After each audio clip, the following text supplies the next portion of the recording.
first plant for Reckless 3. It is Morella cerifera, bayberry or wax myrtle. It's in the family Miraceae.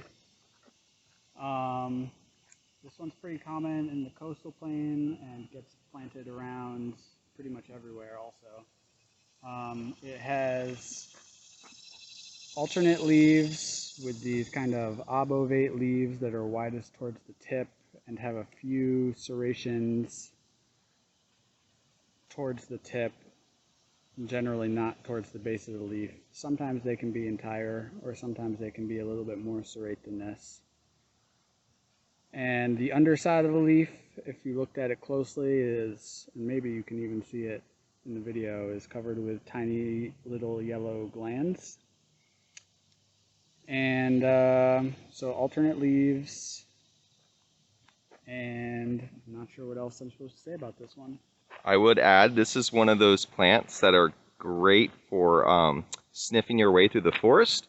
And the leaves, when crushed, have this kind of lemony smell, typically. That's just a wonderful, wonderful, wonderful smell. So if you ever see this, just crush a leaf and give it a good whiff. Yeah, let's talk about the fruit here. Oh yeah, here's some fruit.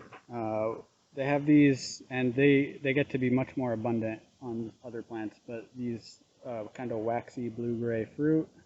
So what we got here, this large cordate leaf, ooh, perfect. Oh yeah, there we go. It's is pipevine, or Dutchman's pipe, aka Isotrema tomentosum. And if you look right here, this caterpillar that's on there, I don't know, let me get my hand. This is a pipevine swallowtail caterpillar that specializes on this plant, the one that we were talking about, the Isotrema tomentosa. So pretty wicked looking caterpillar. Little ecology action for you. Anyway, this is a vine. It occurs mostly out in the mountains in North Carolina. I've never seen it in Piedmont. It might be around. Has large, alternate, kind of heart-shaped leaves, and they're quite hairy on both the underside and the upper side, as well as the younger portions of the twig. And this is in the Aristolochiaceae. Normally during this class it's a little bit farther along phenologically. Since we started earlier, there's no flowers to show you, but we'll put a photo of one up on the screen for you. They are kind of a weird, like corn on the cob pipe type looking flower. And this is in the same family as the hexastylus that we covered in the previous two rec list. And yeah, Isotrema tomentosum in the Aristolochiaceae, or the birthwort family.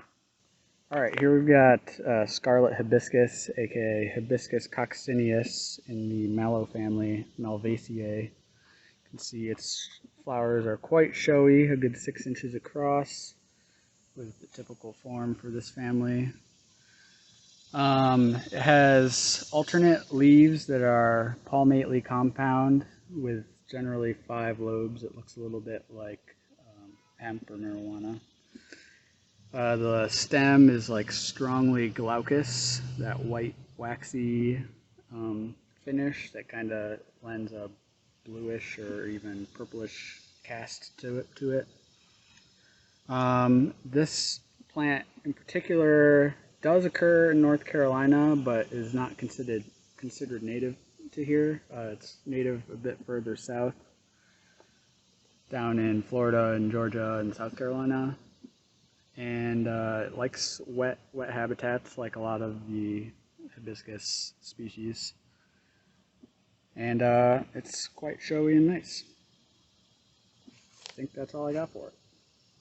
Next we've got seaside mallow, Kosteletzkya pentacarpos. It also in the mallow family, Malvaceae. You can see the flowers really do look a lot like our previous species. This is another tall herb that likes wet feet. This one will occur in somewhat saline or salty conditions, like far out in the coastal plain. in salt marshes and that kind of place. The alternate leaves are kind of slightly lobed with a cordate base and are quite scabrous both above and below, meaning they're rough and somewhat hairy. And yeah, the leaves have somewhat acuminate leaf tips. If you consider the leaf as a whole, they're kind of maybe ovate to deltoid in shape, deltoid being triangular, especially like some of these smaller leaves. And yeah, these cordate leaf phases, alternate leaves, and these big, showy pink flowers with the yellow center. Kosteletzkya pentacarpos in Malvaceae. Crossvine, aka Bignonia capreolata. It's in Bignoniaceae, or the crossvine family.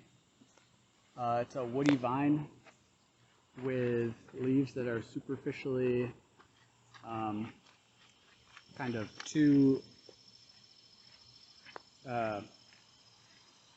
having two leaflets, although they are technically trifoliate, with the central leaflet having been modified into a tendril for climbing. Can you focus on that? Yep, it's got it. Okay, and so each leaflet has entire margins and usually has a small cordate leaf base.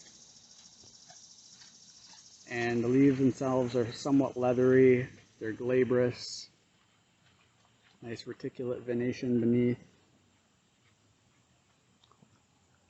And we don't have any here right now, but they produce really showy, big, red, yellow flowers that are shaped kind of like a trumpet. And that is crossvine, Bignonia capreolata, and Bignoniaceae. One of the few grasses you're going to need to learn to recognize. It is switchgrass, aka Panicum virgatum in Poaceae, which is the grass family. It has a big, open, this entire inflorescence structure is called a panicle, the way it branches, which we'll cover when we do inflorescences. As far as the other grasses you're asked to learn, it doesn't look like any of those, but if there are other grasses that it could be confused with, but we're not going to go into those to prevent confusing you for now.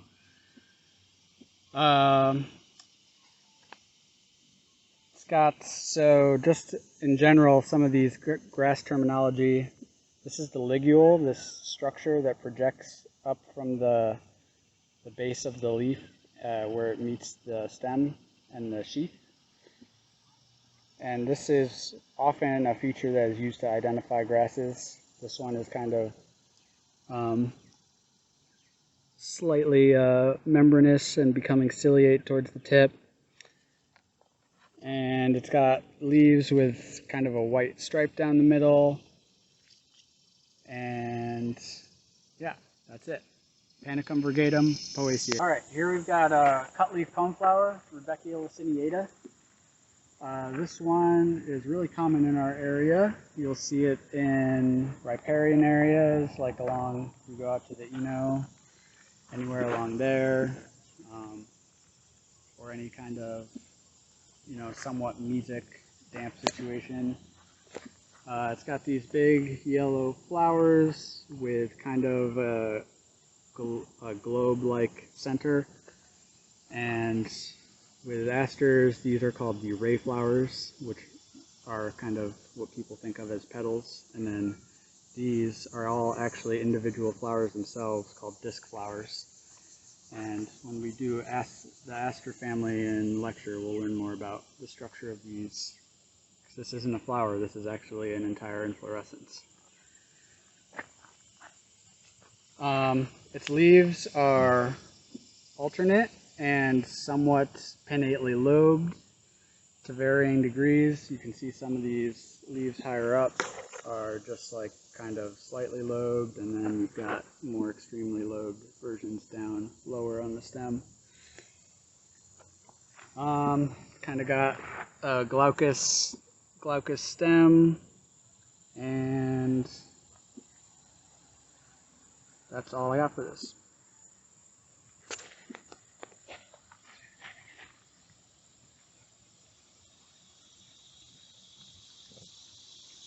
I was going to say the name again. Oh, cutleaf coneflower, Rudbeckia laciniata, in the Asteraceae, the aster family. Here we have great blue Lobelia, Lobelia siphilitica, in the Campanulaceae, or the bellflower family. It's a perennial herb with alternate leaves that are kind of oblanceolate, or narrowly elliptic maybe. One thing to notice about not just this Lobelia species, but most, is they often have these whitened, minute teeth at the margin of the leaf, and if you tear some up, you'll get some kind of milky sap here. Oftentimes it's just white, but in this one it's kind of yellowish, but you can see it exuding out there. This one has a big spike of blue flowers. This is the only Lobelia that has, in our area at least, that has these blue and white stripes on the underside of the flower. Oh, come on, it's not focusing.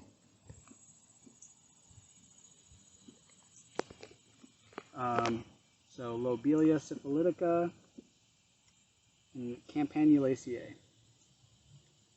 Oh, and another thing to mention, these flowers, unlike most of the others we've covered today, are zygomorphic, aka bilaterally symmetrical. You can see you could only divide these vertically and have it still be an axis of symmetry.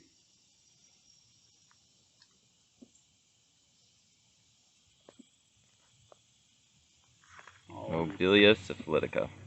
So here we have a good planted population of Thelypteris kunthii, southern shield fern. It has fronds, so each leaf in a fern is called a frond, and each leaflet is called a pinna, or pinnule.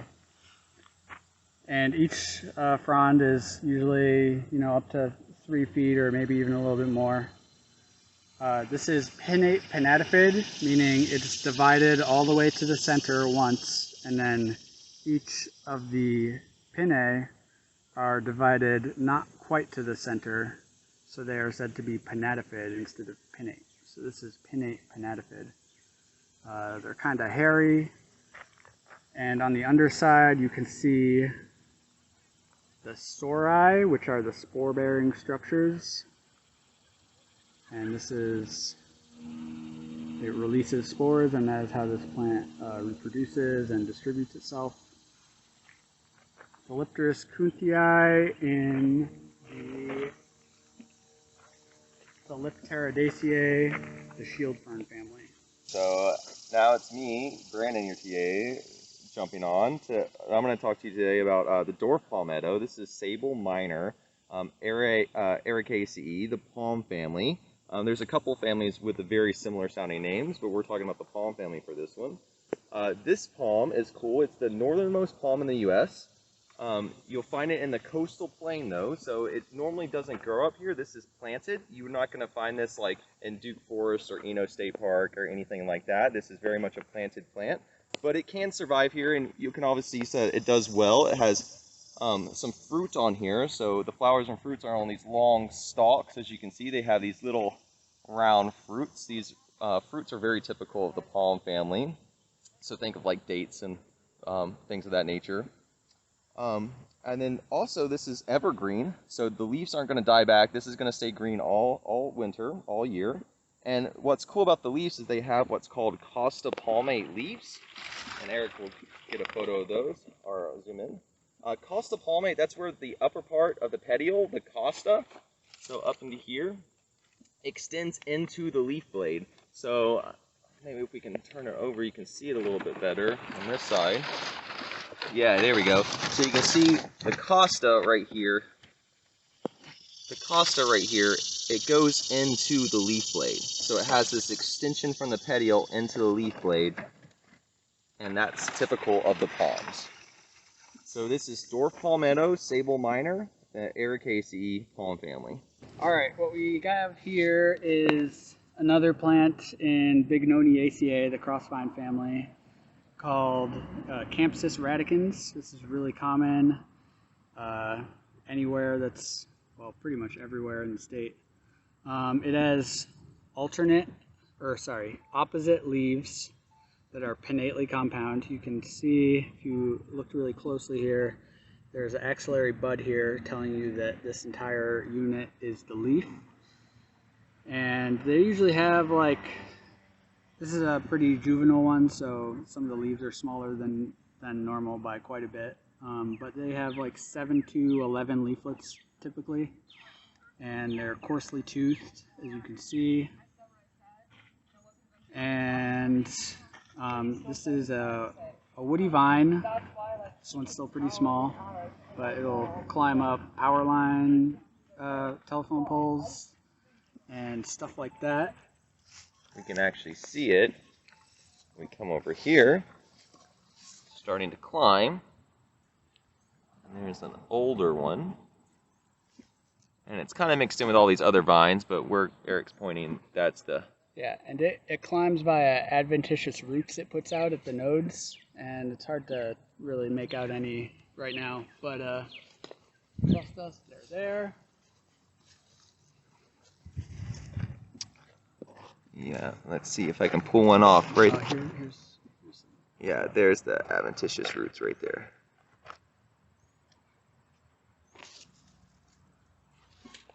Campsis radicans, Bignoniaceae, crossvine family.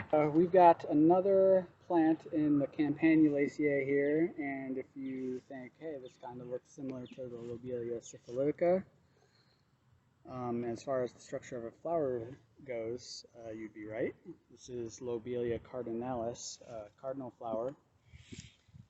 Again, a perennial herb with alternate kind of lanceolate leaves, and like we mentioned for Lobelia syphilitica, it's got these whitened, minute teeth along the edges. And again, if we break some up, you'll see that we get white sap here, which is basically universal for lobelias.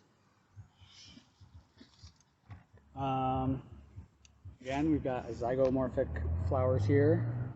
They are brilliantly red. There's really no other flower in our native flora that is this violently red. And these are, I believe, hummingbird pollinated. You can see kind of by their structure that they require something with a long snout to get in there. And that's a feature of a lot of plants, is hummingbird plants tend to be colored red like this, whereas plants that are pollinated by maybe bees or flies tend to be in the ultraviolet spectrum, so they typically are purple or blue. And this occurs in wet habitats generally, and it's pretty widespread throughout North Carolina.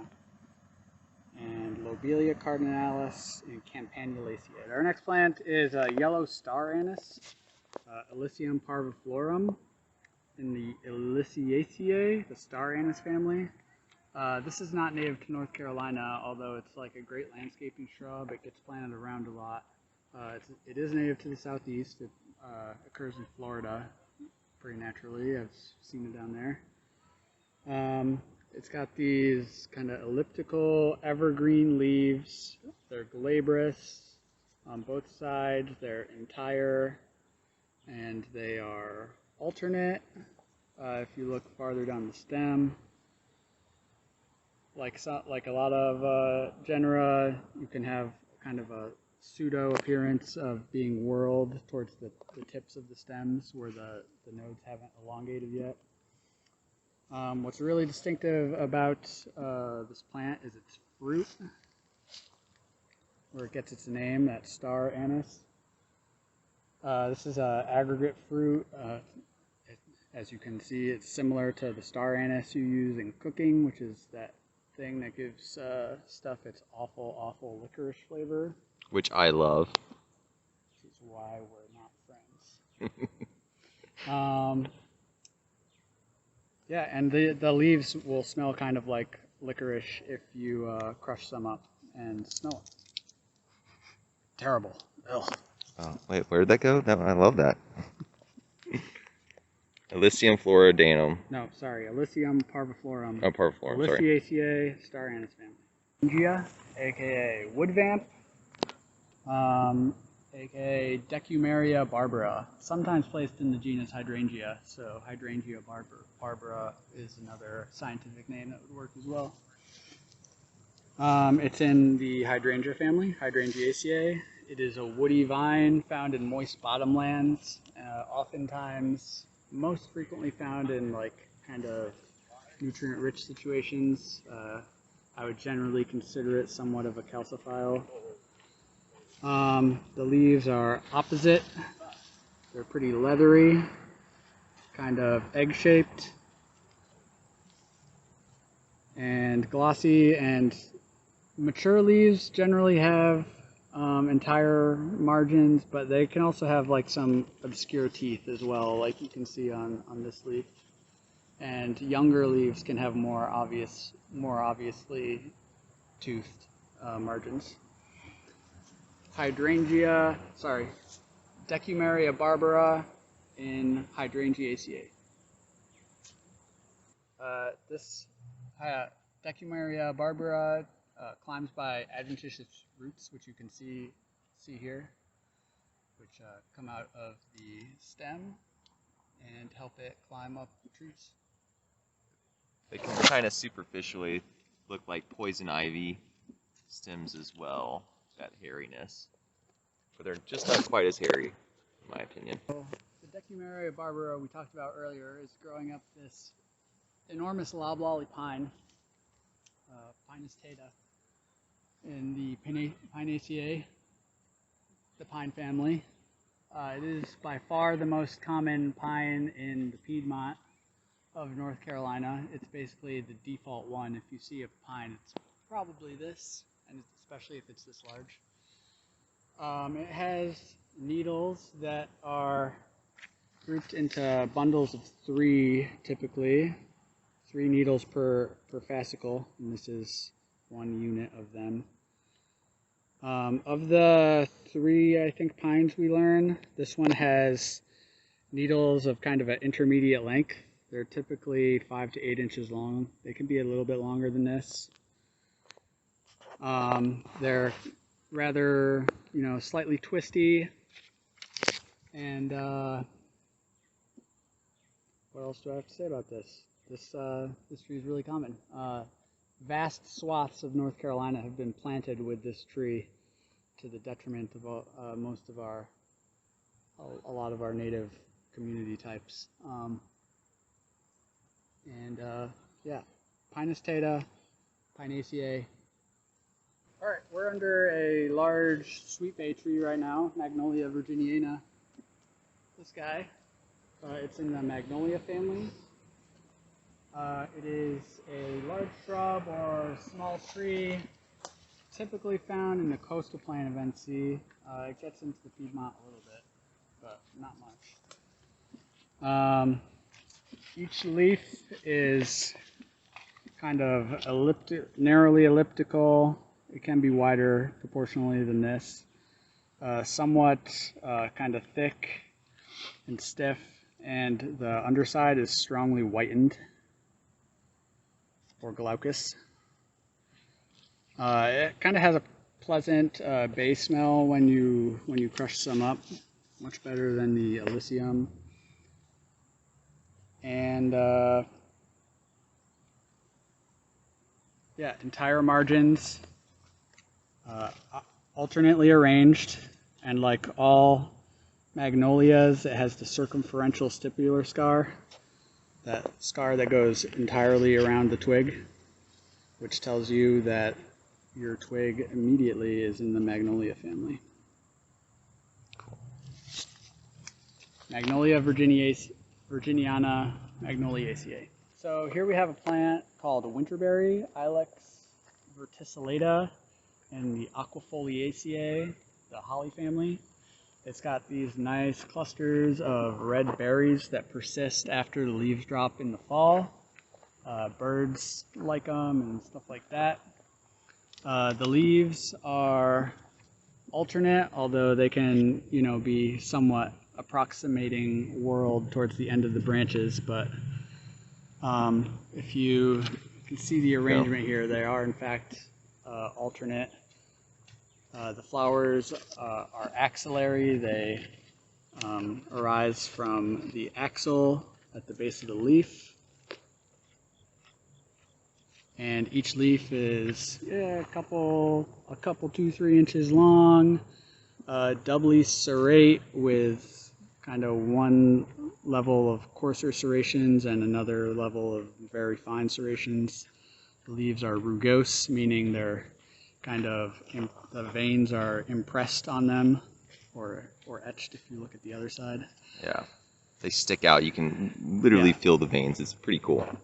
And yeah, this species generally likes wetter habitats, like if you go out to Jordan Lake and go down to the margin of it, you might see it there, or in riparian areas, stuff like that. And it's pretty common throughout North Carolina. Ilex verticillata, Aquifoliaceae, small to medium shrub or small tree. So this is another one of the 6 or 7 oaks we're learning. You can see it's a big one back there. You can see the bark. But this is Quercus michowii, swamp chestnut oak in Fagaceae, the beech family. It's rather similar to Quercus montana, except the habitat is quite different, although this one is planted in a garden. But the bark is very, very different from the other Quercus montana. This is in the white oak section. There are no awns or bristle tips on any of the lobes. You can see the leaves are alternately arranged and kind of obovate, widest towards the middle generally, with, I don't know, 10-ish small lobes along each side. The veins are nicely, neatly pinnate and generally parallel to each other. The underside of the leaf is quite hairy, giving it a glaucous or whitened appearance, unlike Quercus montana. And I think that is about all I have for this one. And remember, if you want to know if it's an oak or not, you can always look at the tips of the twigs and the branches. Let me see if I can get it to focus. For all those buds, those terminal buds, bunched up. Yeah. Quercus michowii. Oh, there's an acorn. Okay, what we have here is jewelweed or orange touch-me-nots, Impatiens capensis, and this is in the Balsaminaceae, the touch-me-not family. And they're called touch-me-nots because the fruits, which we don't have any here, are actually, do we? We do, right there. The fruits, I don't know if they'll do it. I don't know if it's ripe enough to do it. When you touch them, they explode. Oh, just like that. Did you get that? Oh, that's awesome. You got it. Sweet. So that's why it's called a touch-me-not. The fruits explode. So anyways, continue on. This is actually a short example. They tend to be much taller than this and much bushier. This is growing in shade though, so it's a little stunted in its growth. Usually they like marginal habitats where it's very wet along swampy areas, and they like a lot of sun and they can get pretty bigger. So the leaves are alternate. Right here you can see alternate leaves on the stem. And it's a herbaceous plant, so it's fleshy, and it's an annual, so this is going to die back every year. But the leaves are alternate. They're simple, and they're coarsely toothed, so you can see the teeth here, coarsely toothed. Right there. They have little tips on the teeth. And the leaves are glaucous, so they're bluish green and appear silver when held underwater. And I don't have any water to hold them under, but the leaves are almost waterproof. So if you put them underwater, they get kind of silvery, and when they come back out, they're completely dry. It's actually really fun to play with. And then also we have a flower on here. So we saw the fruits earlier that exploded. And we have here an orange touch-me-not flower. So the orange flowers are very distinctive for this plant. And you can see on the back here, you have this spur, this little loop, and all the nectar for this flower is going to be produced at that greenish tip at the end of the spur. And this is to attract pollinators, so they're going to, like a butterfly is going to stick its proboscis in here and go all the way to the back of the spur to get the nectar, and it forces them to get into the flower to get pollinated. So that's how this is pollinated. So this is a jewelweed, orange touch-me-not, Impatiens capensis, and the Balsamiaceae touch-me-not family. And notice the flower, again, is zygomorphic, bilaterally symmetrical. All right, next tree on the list we have yellowwood, which is Cladrastis kunthii. It's in Fabaceae, the pea family. So with a lot of the peas we've seen so far, you're going to see a trend here. The leaves are they compound? Yes, they are. This is typical of the bean family. They have oddly pinnate compound leaves. So this is a small to medium-sized tree. You'll find it in the mountains, growing on limestone soils. And the leaves, they're pinnately. They also are, I should mention that they're alternately arranged. The leaflets are. The leaflets are alternately arranged. So usually leaflets are opposite. So you see a lot of leaflets on these pinnately leaves are oppositely arranged. This one's an easy one to pick out because they are alternately arranged on the rachis in this plant. They're not opposite, they are alternate. So it's an easy way to distinguish this plant really quickly. Although they can also be almost opposite, kind of Yes. sub-opposite, as is shown here. Close. And this one has, like the sycamore, this has the infrapetiolar bud. You can see here I've pulled off the leaf, and the axillary bud is actually inside of this expanded base of the petiole, which I'm having trouble focusing on. So yeah, once you pull that off, axillary bud, magical. It is magic. And then the leaflets themselves are broadly elliptic, kind of ovate. They have entire margins, no teeth on the leaflets at all. And then sometimes on the undersides you can see some hairs. There are sparse hairs on this mid-vein here. But yeah, so sparsely hairy, and that's the leaflet. So this is yellowwood, Cladrastis kunthii, Fabaceae pea family. Okay, our next one is the swamp dogwood, Cornus stricta. So we've talked about another dogwood, Cornus florida. So this is Cornus stricta. This is in Cornaceae, the dogwood family. It tends to be a large shrub or a small tree. And as we've seen with a lot of plants on this recognition plant list, it's going to be growing in swampy areas, wetlands, a place with its feet can stay wet. So this is a typical dogwood, from as you can see here, very typical dogwood. It has the typical dogwood leaves. So it has these alternate pinnately compound, I just read that wrong. I read the Caria aquatica. Don't pause it, I'll just cut it out. Okay. So anyway, so it's got these oppositely arranged dogwood leaves that are going to be arcuate venation. So you can see here the veins, they start right here, the mid vein, and they curve to the tip. They don't go straight out to the edge of the leaf, they curve towards the tip. So you can see that curve. You might be able to see it better on the bottom here. They curve, so arcuate venation there. So that's very typical of the dogwoods. And then the tips are slightly acuminate. You got this slight point here at the tip. So with this one, what's a cool trick that you can do, that's a trick that you can do with some dogwoods, but this one, it works really well, is when you tear the leaf in half, you can get these little threads that come off. You can see the threads, and you can hold the leaf by the thread. So this is a latex-like substance that it produces, and it allows the leaf to just kind of sit there even though it's torn. Cool cool little magic trick you can do with your friends to impress them. So the way you can differentiate this from Cornus florida is right here. So this is the inflorescence on it, or actually the infrutescence, and there's actually some fruits here. So you can see the infrutescence, it develops this really rich red color, almost maroon, and then it's got these white berries on it. So Cornus florida is going to have really red fruits, and these ones are white with a red inflorescence.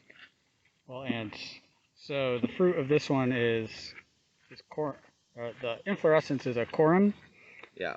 Versus being a capitulum or a head for Cornus florida, which is another important distinction. And we'll cover what each of those are more in the inflorescence lab. This is Cornus stricta, swamp dogwood, Cornaceae, the dogwood family. Our next tree that we have on our list, this is water hickory, bitter pecan, also called Caria aquatica. This is in Juglandaceae, the walnut family. So we talked about some other members of this family. We talked about other carias, like Caria tomentosa, Caria glabra. We also talked about Juglans nigra. Those are all in Juglandaceae. So this is a large tree. It grows in wetlands. You could probably have guessed that from the name water hickory and Caria aquatica. And the wetlands that occurs in a coastal plain. So you're not really going to see it in the Piedmont here where we're at, but if you go down to the coastal plain, you can see this in wet areas. So the leaves on it are alternate. You can't tell from this because this is one leaf with a bunch of leaflets, but the leaves themselves are alternate. The leaflets are pinnately compound leaves. They usually have 9 to 11 leaflets right here with a terminal leaflet at the end. See the terminal one? Okay, and then so one thing you'll notice that's easy to distinguish it from the other carias is these leaflets are they're much smaller than the leaflets of Caria glabra or Caria tomentosa, and then they're also, you probably noticed immediately, they're very curved. They have this almost like scythe look like appearance, and the bases down here are oblique. So this one basis, it's the side of the leaf starts way up above the other side of the leaf. So that's a good way to look at this and be like, okay, this is a Caria aquatica. It's not Caria glabra or Caria tomentosa. All right. So these leaflets would be termed falcate because they strongly curve to one side. Yeah, so this is water hickory, bitter pecan, Caria aquatica, Juglandaceae. All right, so our next plant that we're going to look at is a shrub. It's a clump-forming shrub or small tree. From here, you can see this is the small tree form. This is the red buckeye, Asculus pavia, and Sapindaceae, which is the soapberry family. It used to be in the Hippocastanaceae as well. This is the horse chestnut family, so either one, depending on who you talk to. This plant is common, very common in richer soils of the coastal plains. So you'll see a lot of the plants we've been talking about today are from the coastal plain. They're not really from the Piedmont, so the reason they're here is we're at the Coca Arboretum, and there's a lot of plants planted here that aren't typically found in our area. But it's great for us because we can see the full range of North Carolina's flora. So these, the leaves on these are opposite palmately compound leaves. So this is a compound leaf. This right here is 5 leaflets, and they all form together at the center right here to look like a palm of your hand. So palmately compound. And then the leaves are going to be this glossy, dark green, kind of hard to see because this specimen never looks quite healthy. It's pretty beat up, but it's supposed to have a glossy green top. And then underneath, right here, it's going to be lighter below. So dark above, lighter below. You want to add anything to this, Eric? Yeah. Asculus is easy to identify because opposite and palmately compound leaves. Oh, and I do want to say, where did it go? We also have an example of the fruit right here. So this is a typical buckeye fruit. So you can see the sutures on here where the fruit will bust open, and inside is the seeds where it gets the name buckeye from. So the seeds of these plants have a dark little center around like where the micropyle is of the seeds, and it kind of looks like the eye of a buck deer, and so that's where the term buckeye comes from. There's the fruit. Asculus pavia. Hippocastanaceae. Okay, so this tree that we have here is American basswood, Tilia americana. This is in the Malvaceae, the mallow family. So we've already seen two members of the Malvaceae, right? And those were herbaceous flowers, and now we're looking at a tree. So you can see families can have a wide range of growth habits. So this tree is going to be one that you'll find in rich soils in the mountains of North Carolina. We'll see it up in the Appalachians a lot. This is great for that. So normally you won't see it here in the Piedmont. So again, we're seeing the range of the North Carolina flora. So the leaves on here, they're alternate leaves with cordate bases. So they got the heart-shaped bases. We've used that term a lot so far. Short acuminate tips. So acuminate tips has got the little tuft right here. It comes to a point. And then it also has these serrate margins. So it has these sharp teeth, the serrate margins here. So artificially or superficially, this can look like Morris and it can trip you up. So Morris is the mulberry leaves. So a good way to differentiate this from mulberries is the mulberries have a vein, a marginal vein that runs around the edge. This does not have the marginal vein. There's no vein that runs around the edge of this leaf right here. And then you can also see it's not scabrous, so it doesn't have all the hairs. It's pretty glossy. The bases are cordate, and then another cool thing about this tree to differentiate it is these bracts. So the bracts, this is actually part of the inflorescence. Actually, here's a better one. You can see here's the inflorescence itself. There's the fruit, right? And then these are the bracts that subtend the inflorescence, and they're these long tongue-like leafy bracts. So this is part of the inflorescence here. This is where the inflorescence is starting. So this is the bract of the inflorescence. So pretty distinguishing feature of this tree. Oh, and I broke it. We'll edit that out. Okay, so yeah, this is and then armpit here. Oh yeah. And then right here, if we look on the undersides of the leaves, you can also see where the primary vein and the secondary vein meet. There are tufts of little hairs in the armpits of the veins. Little tiny tufts of hair. You can see them right here as well. It's a good example. Next on our list, we have another pine. This is the longleaf pine, Pinus palustris. And this is in Pinaceae, the pine family. And to give you an idea of why it's called a longleaf pine, hint, hint, it's got really long leaves. So this plant is really cool in that it's a dominant species. You could consider it a keystone species in the coastal plains, in the savannas of the coastal plain. So most of the coastal plain before the arrival of Europeans, before we chopped them all down for tar and for building ships, it was covered in longleaf pine ecosystems. So it was a dominant feature of the coastal plain in the south. Now it is a remnant of its former range. It's found nowhere near as prevalent as it used to be because it's all been cut down, and it's been replaced with a lot of pine plantations with loblolly pines instead. So this the needles on here are 8 to 18 inches long, and they're in fascicles of 3, so similar to the Pinus taeda. And sometimes they can have 4 leaves in a fascicle. They have huge cones. You can see a cone here. So huge cones. Everything's just bigger on this tree, including the twigs. So even the twigs are super big. So we talked about with Pinus taeda, they have these small, slender twigs. Now you know what we're talking about when compared to the Pinus palustris. They have these just massive twigs, and you won't find twigs smaller than your thumb on these trees. They're just huge. So this is the longleaf pine, Pinus palustra, and Pinaceae. This, what we have here, is the eastern hemlock. This is Tsuga canonensis. This is in Pinaceae as well. So this is the pine family. Now, it doesn't look like your typical pine, does it? It has some cones, but those don't look like your typical pine cones, but this is in Pinaceae. So these leaves on this are short, blunt, leathery needles, and you'll see they're not in fascicles. You know, it's one leaf there. And what's cool about these needles is that they are arranged distichously.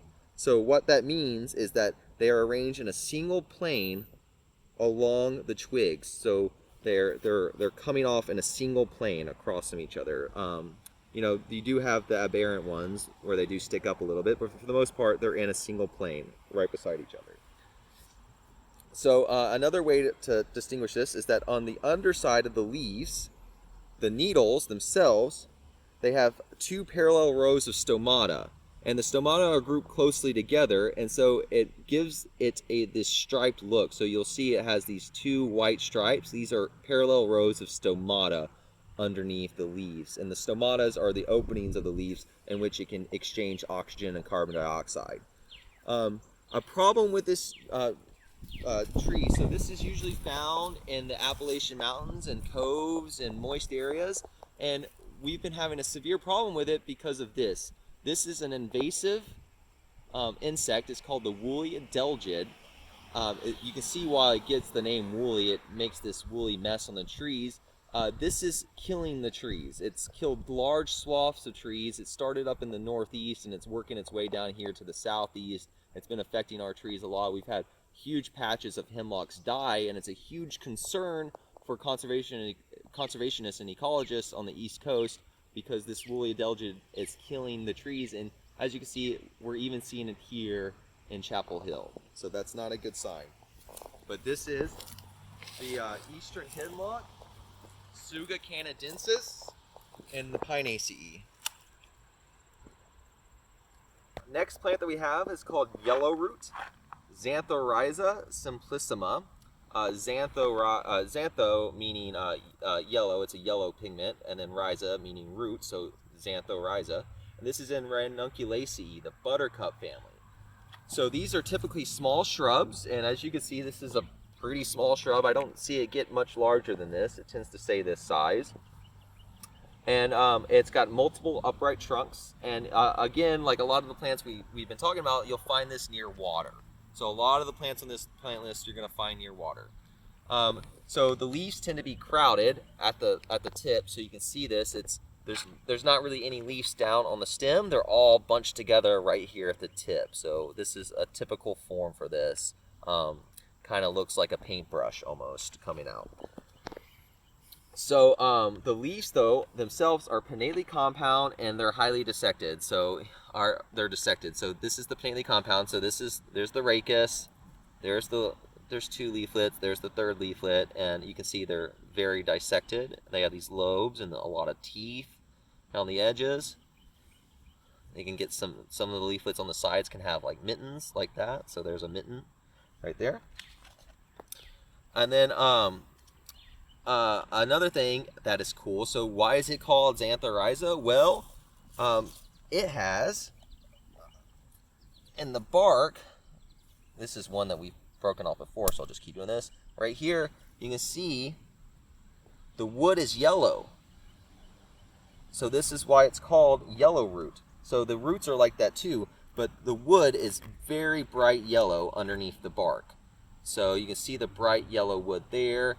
This is due to berberidine, which is a compound that's found in this plant. It's also found in Berberidaceae. Berberidine is what gives it this yellow color. And yellow wood root is edible. You'll find it in a lot of Asian cuisine. You can cook it and eat it. You can go to the Asian market and find it. I've never eaten it, so I don't know what the flavor really is. So I can't describe it to you, but this is yellow root. Xanthorrhiza simplissima. And now we have our first rhododendron. This is the great rhododendron. It's the only rhododendron we'll talk about, but this is Rhododendron maximum. It's in Ericaceae, the heath family. So we talked about Ericaceae before with the blueberries, Vaccinium, and the Camphaphila, the wintergreen. So this is a large to very large evergreen shrub. So these leaves are evergreen. So as we've noticed a trend with other evergreens, they're going to be very thick, kind of leathery feeling, because they have to invest a lot of energy in these leaves because they're not going to drop them. They're going to keep them year round. You'll find this in areas with moist acidic soils, and they form really dense thickets. If you do any kind of field work up in the in areas where this occurs, you call that rhodo hell, because by the time you get through the thicket, you're going to be cut up and bruised, and it's not going to be fun. So the leaves are alternate on the stem. It can be hard to see because they get clustered. So they can look kind of whorled, but they are alternate. You can see alternate leaves there. And then the leaves themselves are oblong, so they kind of got this oblong shape to them, kind of round shape, like that. And then underneath, they are much lighter underneath on the leaf. And then a cool thing about this plant, about the leaves themselves, is the leaf edges, the leaf margins are revolute. So what that means is the leaf edges are going to curl ever so slightly underneath the leaf. And so if you rub your finger underneath it, you can feel the edge of the leaf. It's kind of got a little lip there that hangs down, and that's the revolute leaf margin. And it's kind of curling around like that, sort of. So yeah, they have these really white, showy inflorescences. The flowers on them are fairly large. As with any rhododendron, they can be very showy. This is called the rhododendron maximum, the great rhododendron, because it's large, but the inflorescences themselves are also very large, and they have this spectacular bloom, and the whole shrub will be this white color from the flowers. And so this is great rhododendron, rhododendron maximum, and the Ericaceae, the heath family. This is the sweet birch, or the cherry birch, and I'll talk about that, why it's called that in a little bit. You can probably already make some assumptions, but this is Betula lenta and Betulaceae, the birch family. So this is a medium-sized tree. You'll see it's common in the mountains again.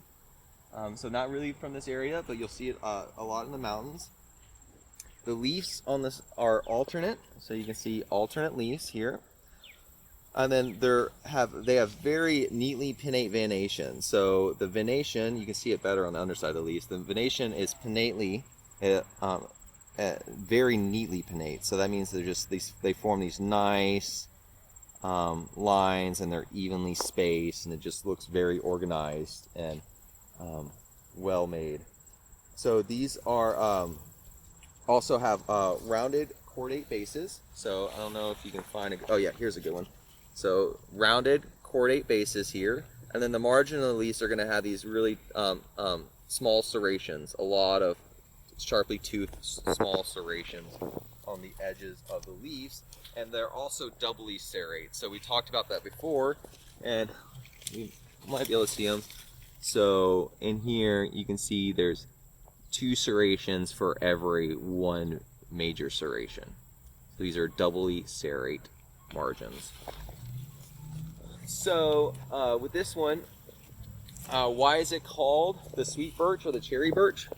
Well, you betula it's got something to do with it smelling nice. You better edit that out. Nope, not leaving that pun in here. So if you scratch the stem right here, just scratch it like that. Oh yeah, and give it a nice whiff. It smells just like wintergreen. So Can you smell that, guys? Can you smell it? that? This is a 4D experience. I'll edit in the smell later on in the video.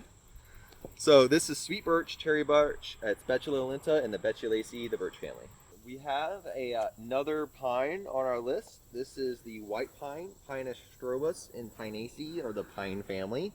So this is going to be a medium-sized pine. It's not going to be huge like the Pinus palustros or the Pinus taeda that we saw earlier. I'm going to step in there and disagree. White pine can be absolutely enormous up, maybe not so much down here, but up in the northern states. It's one of the bigger trees. Pinus palustros never really gets that big. But yeah, back to Brandon. All right. Well, we're in the southeast here. In the southeast, it stays stunted. No, I'm joking. So yeah, this is going to have, I don't know if we can see any cones on here, but the cones are long and narrow. Can we actually see? I don't see any cones. I see a couple. Oh, there's some way up there. So long, narrow cones. And then the needles themselves are going to be kind of a soft needle. They're not as rough. They bend more and they just feel softer. It's a texture thing. But they're bluish green needles, so that is a characteristic. So they have that bluish, lighter color to the needles. And then they're 2 to 5 inches long, so you can see they're shorter than like the Pinus taeda or the loblolly, much shorter than the Pinus palustros needles. And then the fascicles, there's more per fascicle. So this pine has needles and 5 in the fascicles. So there's 5 needles per fascicle. So shorter, but more of them. And then they have that bluish color. And the bluish color, like we saw on the Tsuga, on the hemlock, the bluish color on these is caused by stomata on the other side, underside of the needles. That's Pinus strobus, the white pine, Pinaceae. Bald cypress, Taxodium disticum, and the Cupressaceae, the cypress family. Also sometimes placed in Taxodiaceae, which is the bald cypress family, depending on which taxonomist you talk to. So as a lot of the plants we've seen today, we're going to continue the trend of wetland plants. So this plant is commonly found in really wet areas, like down in like South Florida towards the Everglades and the Fakahatchee strands, and you'll find them in cypress forests is what they're called, in floodplains and things of that nature. They usually have their feet completely wet, meaning that their roots are fully submerged in water. So this is a deciduous conifer, so it's going to lose its leaves in the winter. So that's kind of weird for a conifer. When you think of conifers, you think of evergreen trees, but this is one of the deciduous ones. So it's really common in the coastal plain, in those swamp ecosystems, like I was saying. The needles on them are these soft, pointed, needle-shaped leaves. And they're arranged distically. So again, like the hemlock, when I say distically, I mean they're arranged in a single plane. Disticusly.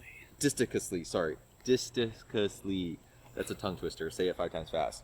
So yeah, they're arranged side by side in a single plane on here. So if you kind of look at it, they're in a single plane and they come off. So disticusly. So whenever this sheds its leaves in the fall, it actually sheds the entire twig. So instead of the single leaves falling off, this entire twig is going to come off in the fall, and that's how it's deciduous.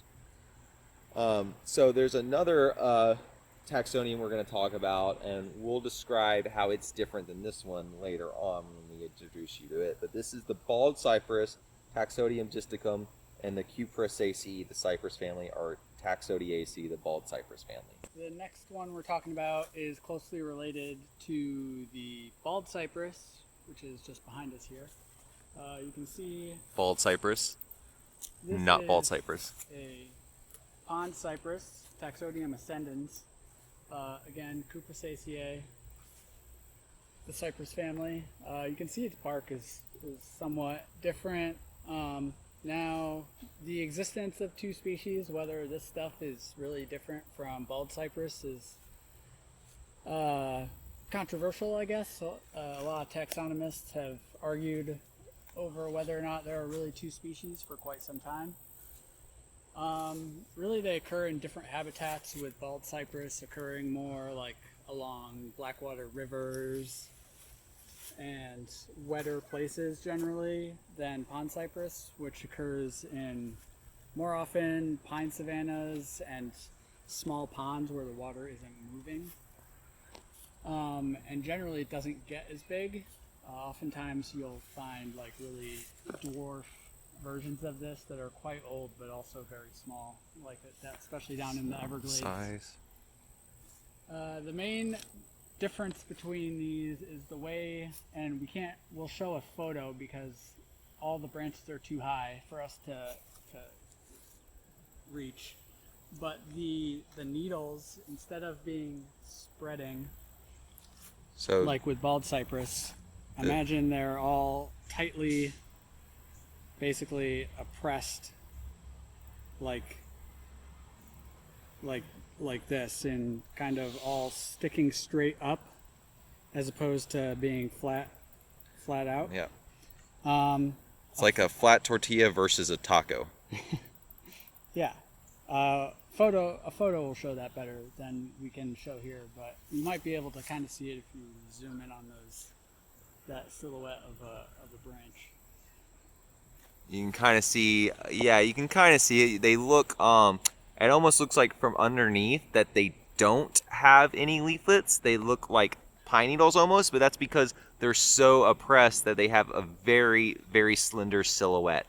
They don't have the bushy silhouette, so you see that bushiness there where you can see all the individual leaflets, That's the bald cypress.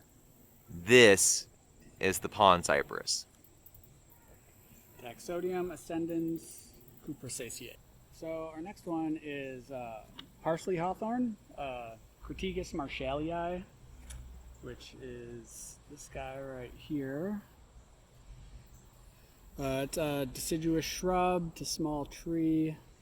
Now, Crataegus are really one of the most challenging genera in the southeast. There are a ton of species. They're very poorly known in general. But this is one of the more distinctive and easy to identify ones. The leaves, which are oppositely arranged, you can make out on a twig. Yep. Are somewhat reminiscent of parsley, both in texture and shape.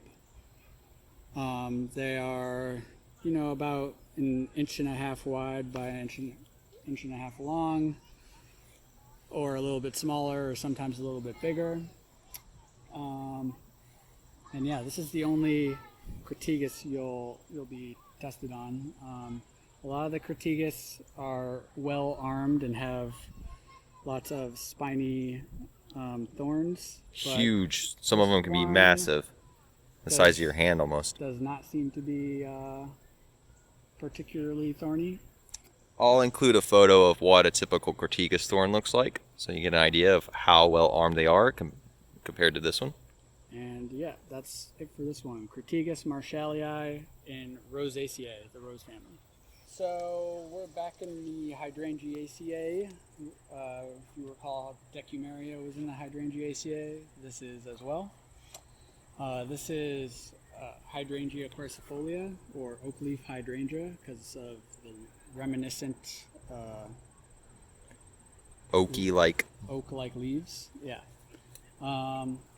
They are, unlike oak, they are oppositely arranged. So that should immediately tell you this is not an oak. And also, this is a shrub, so this is about as big as it ever gets, about, head height plus a couple feet more than that. The leaves kind of hairy above and hairy below.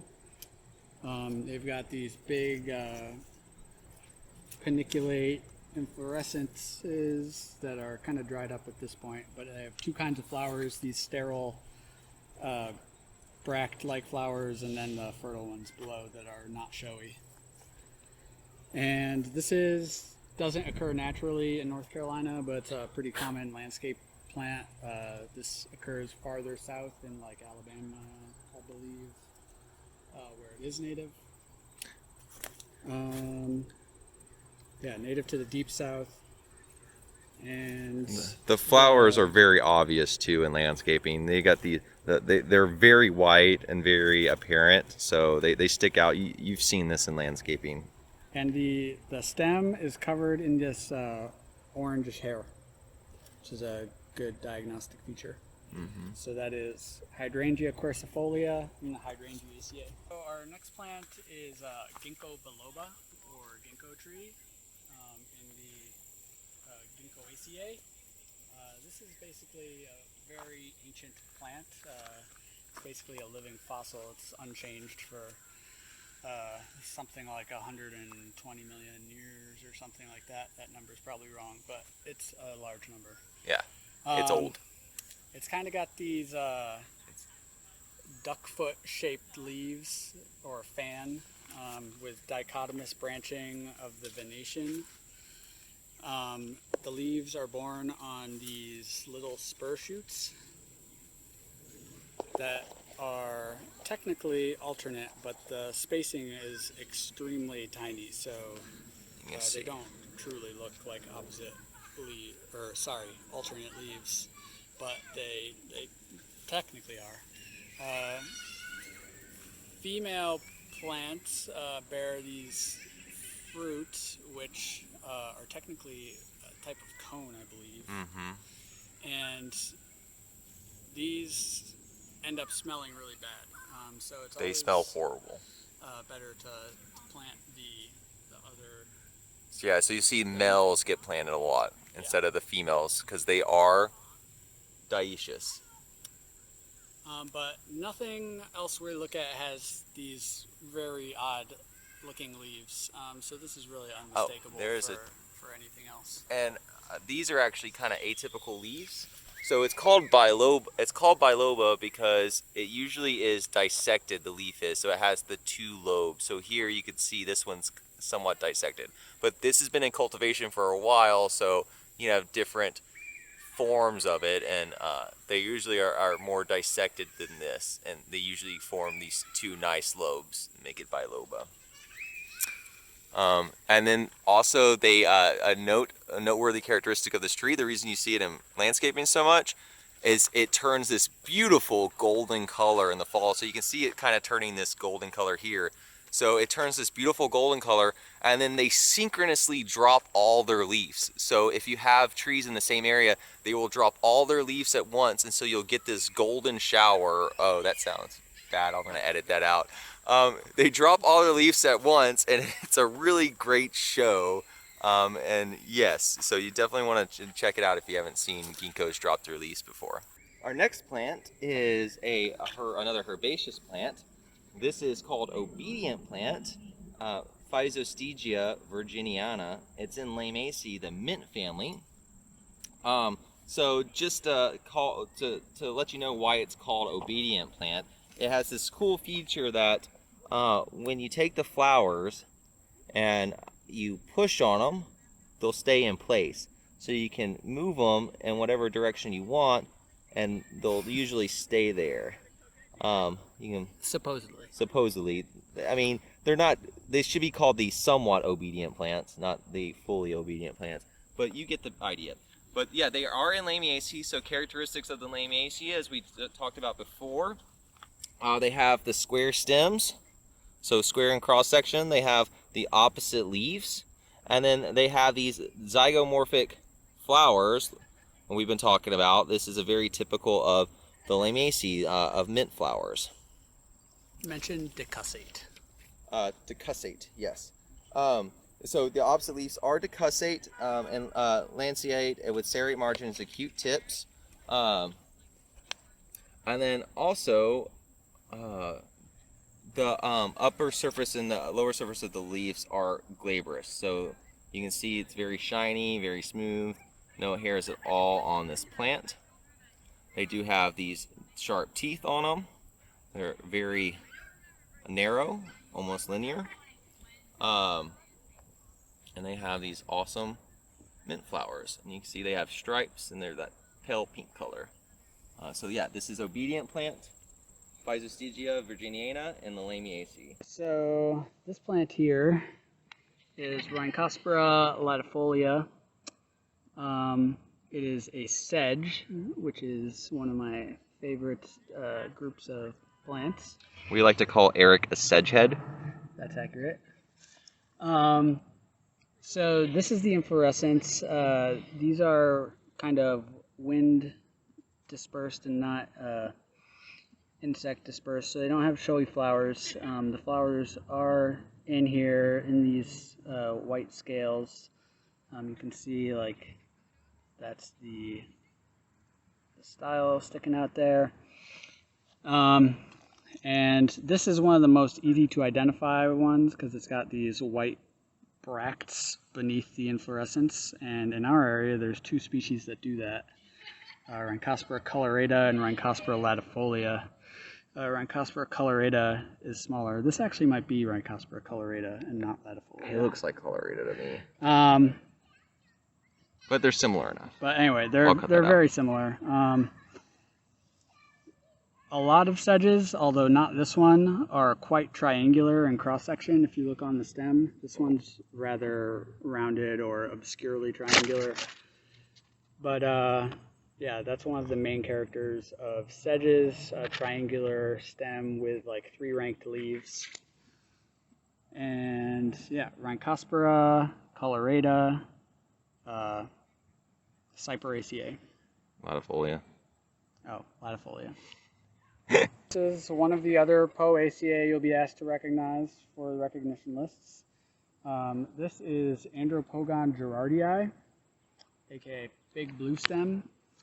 Unlike the Panicum virgatum, which had a big paniculate inflorescence, this has several, usually 2 to 3 spikes at the end of the stem, and along each spike it's got an array of spikelets, which is what each basically inflorescence. So now we get to talk about what is probably my personal favorite tree in North America, really. This is the northern catawba, Catawba speciosa, or specios.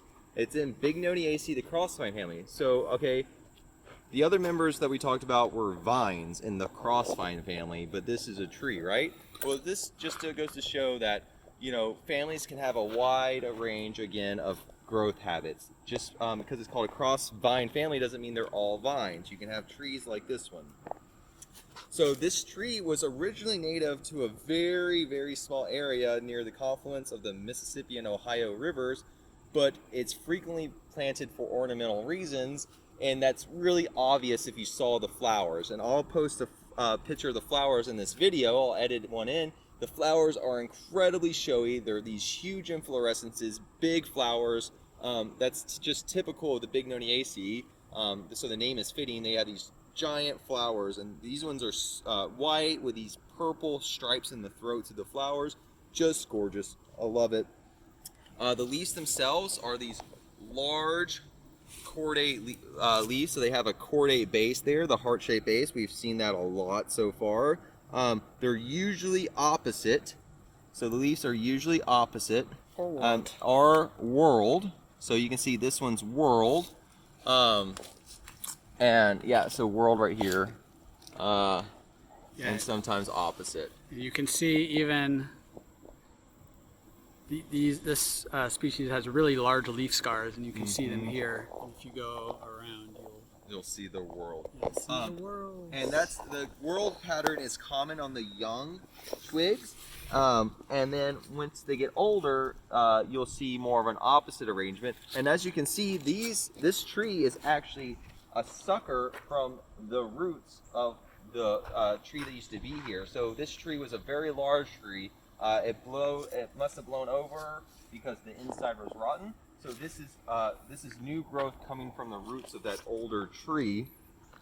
So the leaves do have this acuminate tip. They have this pointed tip right here, and they're very fuzzy. So you might be able to see the hairs. They're very soft, very fuzzy leaves. And this is the northern catawba. Another cool thing about this plant that I absolutely love is this is a little ecological fact. They are preyed upon by the catawba sphinx, which is the catawba worm, which is a species of caterpillar that can completely defoliate this tree in one season, and it doesn't harm the tree at all. This tree can end up being defoliated multiple times throughout the season, and it always grows back to its leaves, and it does just fine. And so it's got some really cool adaptations. And then also in the leaf nodes, if you look right here, in the axials of the leaves, there's some little, it's kind of like a darker green color. These are extra floral nectaries. So these leaves have extra floral nectaries in them, and it's used to attract ants, and the ants defend the tree from other herbivores. So when the caterpillars start eating these leaves, it'll attract ants, and the ants will eat the caterpillars. How cool is that? That's why it's my favorite tree in North America. The northern catawba specios, Bignoniaceae, the crossvine family. I didn't know any of that. Good job, Brandon. That's why it's my. So we are out of the arboretum to find a better example of this oak, which is again in Fagaceae, like all the other oaks. This is Quercus virginiana, aka live oak. It's in the white oak group, so you'll see its leaves have no bristle tips, and you can see that the acorns are of varying size, which also indicates it's a white oak rather than red oak, which have their acorns all mature at this in a single season. Live oak and all white oaks, their acorns mature over 2 seasons, so you can get more than one size of them at once. It has really generic as Joe likes to say, leaf-shaped leaves. Sometimes there'll be a little bit of a lobe on some of the sun leaves. Let's see, like so. But you know, they're up to a few inches long, just kind of oval or elliptic, and they're quite leathery and stiff. They are evergreen, so they'll stay on the tree the entire year. And this is a coastal plain plant. It occurs definitely mostly out by the coast, or any kind of sandy ridge or bay rim type situation. See it a lot on the barrier islands. It loves those barrier islands a lot. Yeah, and when you do get out there, there are some other similar species to keep in mind, but we won't go over those. But most often it'll be live oak, Quercus virginiana, and Fagaceae. Yeah. All right, so here we've got a native shrub that's commonly planted all over the place as a ornamental. This is in the mint family, Lamiaceae. And this is called beautyberry, or Calicarpa americana. And you can see it's got that these clusters of flowers in the axil, which is a pretty common trait for mint. And then they develop into fruit, which will eventually become like this kind of lavender purple color. Oh, leaf-footed bug nymphs all over this. Seeing a lot of these guys. They like this. They like the fruits and the seeds. All right, enough bugs, Brandon. They've got opposite decussate leaves, so each node is twisted 90 degrees from the previous. You can see. They're kind of got this scurfy pubescence that rubs off pretty easily on the twigs and the underside of the leaf and onto the petiole. They've got rather coarse and blunt teeth that I would call this margin like dentate, generally about twice as long as wide, usually a pretty standard acute leaf tip, and that's about all I got for it. Calicarpa americana and Lamiaceae.